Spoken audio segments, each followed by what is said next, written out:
қай кезеңде де өркениеттің жетілу жолында білім және ғылымның орны ерекше. Ғалымдар жаңалық ашса, инженерлер механикалық құрылғылар ойлап тапты. Ал дәрігерлер болса, халықты түрлі індеттерден құтқарып келеді.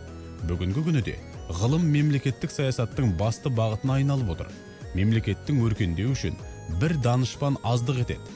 Ғылым дарынды ғалымдардың біріккен тобының күшімен дамиды. Қазір ғалымдар нағыз ғылымның бел ортасында өмір сүруде.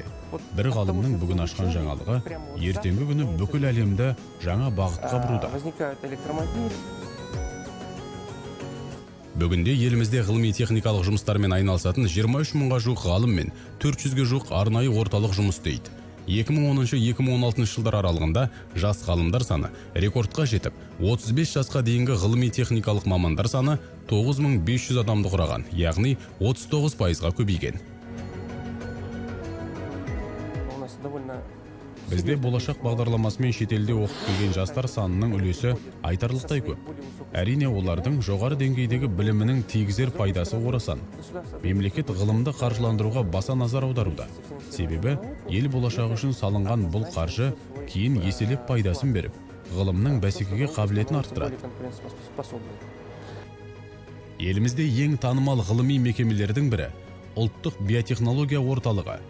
2016 жылы бұл орталық 2011-2015 жылдар аралығындағы Қазақстанның ең үздік ғылыми ұйымдары номинациясы бойынша ғылым көшбасшысы сыйлығымен марапатталды.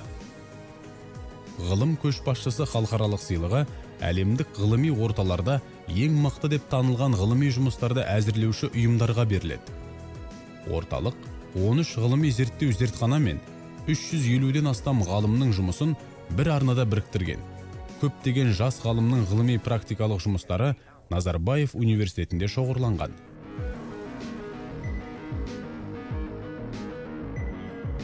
Маған миллиардтаған халықтың өмірін құтқарған жобалар жасап жүрген ең атақты 80 адамның ортасында болу бақыты бұйырды. Біздің диагностикалық жобамыз да осы шеңберде тұсауын кесті. Бұл адамның саусағын тигізгеннен жылдам диагноз жасауға мүмкіндік беретін диагностикалық құрал. Мен қазір дәл осындай жобалар, яғни болашақта адамзатқа өлшеусіз көмек беретін медициналық құрылғыларды құрастырумен айналысудамын.